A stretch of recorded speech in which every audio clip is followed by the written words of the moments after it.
Mahasiswi ITB ditangkap karena mengunggah foto wajah Presiden Prabowo Subianto dan Presiden ke-7 RI Joko Widodo. Apakah ini kriminalisasi kebebasan berekspresi?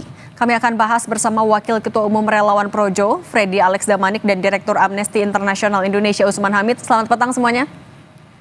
Selamat petang.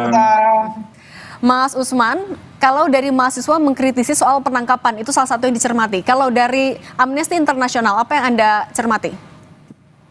Ya, yang saya dan teman-teman Amnesty cermati, penangkapan ini justru bertentangan dengan semangat untuk melindungi dan menjamin kebebasan berekspresi, termasuk berekspresi dalam bentuk mengkritik pejabat negara atau mantan pejabat negara melalui berbagai cara, entah itu tulisan, karya tulis, baik itu di ranah digital atau karya seni, baik yang bersifat satir atau sarkastik, seluruhnya adalah bagian dari kebebasan berekspresi yang tidak boleh misalnya dikriminalisasi.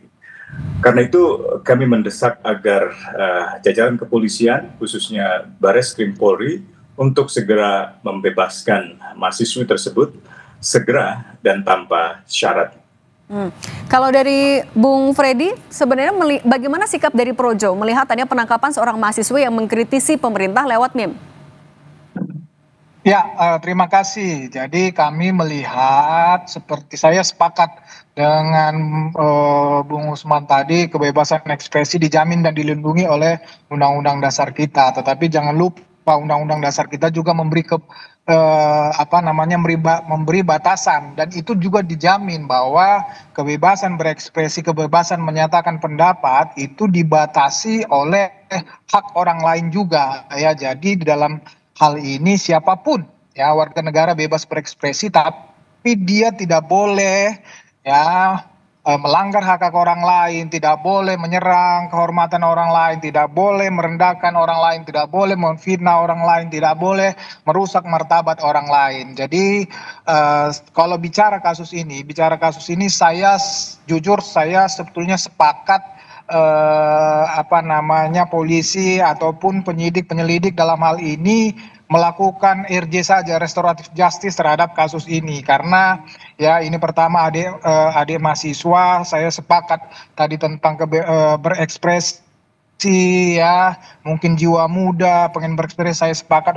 Karena itu yang kemudian yang kedua, saya lihat juga ini mungkin tidak ada unsur di sini, unsur terorganisir, tidak ada di sini kekerasan, ya. Kemudian yang berikutnya ini juga tindak pidananya sedang, ya, di bawah 7 tahun. Kemudian juga orang tua sudah minta maaf, kampus sudah juga melakukan upaya-upaya, nanti adik ini bisa mungkin melakukan juga pengakuan dan permintaan maaf kepada presiden, kepada publik, kepada masyarakat, dan berjanji tidak mengulangi perbuatannya. Namun kan kita hanya bisa mengimbau, mudah-mudahan istana bisa meyakinkan penyidik misalnya untuk melakukan restoratif justice. Demikian. Oke, kalau dari Mas Usman, tapi dengan sudah dilakukannya penangkapan dan penetapan tersangka, apakah Anda melihat ini sebagai bentuk negara yang tidak bisa dikritik, ataupun juga ini adalah sikap represif dari aparat? Iya, kami melihat sikap itu sebagai tindakan yang represif, menyerupai tindakan-tindakan di negara-negara otoriter. Pertama, tidak ada larangan berekspresi, termasuk dalam bentuk misalnya dua orang pejabat negara dan mantan pejabat negara berciuman. Kita bisa lihat itu dulu di Jerman Timur, atau foto ciuman politisi Soviet dan Jerman Timur yang menjadi semacam kritik satir dari para seniman. Atau yang belum lama ini di BBC, itu ada foto Donald Trump, Presiden Amerika, berciuman dengan Presiden Rusia, Vladimir Putin, sebagai sebuah kritik pada kedua pejabat tersebut. Dan itu dimuat seperti hal biasa saja di dalam berita-berita yang kredibel di media-media internasional. Karena itu seharusnya mahasiswi ITB seni rupa, apalagi ia adalah seorang mahasiswi seni rupa yang memang diajarkan untuk membuat karya-karya seni, seharusnya tidak dilakukan penangkapan, seharusnya justru dijamin. Yang kedua, tindakan itu juga tidak perlu sebenarnya, karena tidak ada pihak lain yang dilukai. kedua orang yang di-portray atau yang difoto dalam bentuk karya artificial intelligence itu adalah dua orang politisi. Tidak ada kritik yang bersifat serangan, apalagi yang bersifat pribadi, misalnya menyerang etnisitas Jokowi yang Jawa atau Prabowo yang Jawa dan seterusnya. Tidak ada yang bersifat pribadi, jadi lebih bersifat kritik terhadap pejabat negara. Dan Mahkamah Konstitusi belum lama ini sudah memutuskan bahwa tidak boleh lagi ada pejabat negara atau institusi negara atau bahkan perusahaan yang menggunakan pasal-pasal pidana untuk menjerat kritik. Nah, tampaknya pihak kepolisian menyadari presiden atau jurisprudensi baru ini, karena itu tidak menggunakan pasal-pasal pencemaran nama baik atau penghinaan, melainkan menggunakan pasal kesusilaan. Pasal kesusilaan yang digunakan oleh kepolisian menurut Divisi Humas Mabes Polri adalah pasal yang saya kira cukup serius karena mengandung ancaman 12 tahun dengan denda maksimal 12 miliar.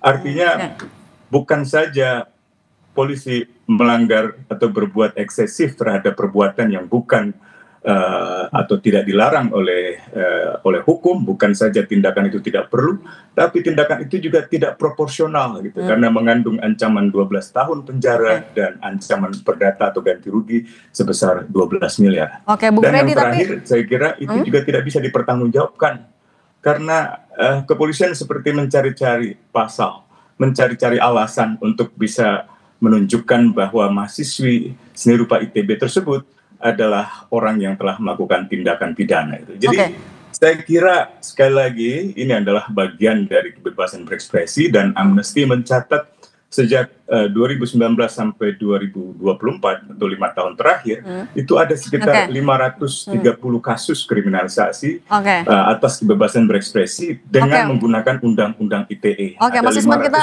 tanya dulu tanggapannya dari Projo.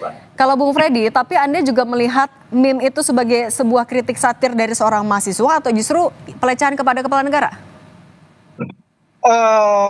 Begini, sekali lagi saya sepakat kreativitas ya, kebebasan berekspresi, apalagi ini mahasiswa seni rupa. Cuman saya juga melihat, coba menyelami penyidik di sini, mereka menggunakan memang kesusilaan ya, di Undang-Undang ITE 27 ayat 1 itu berhubungan dengan kesusilaan.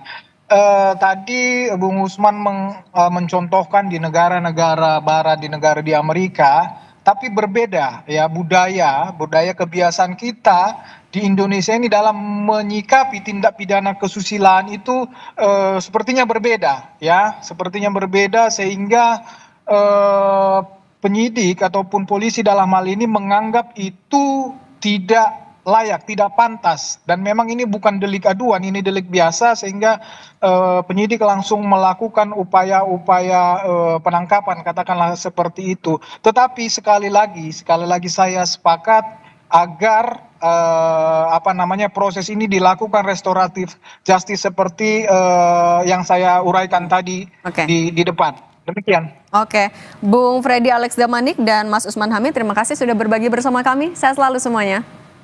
Terima kasih.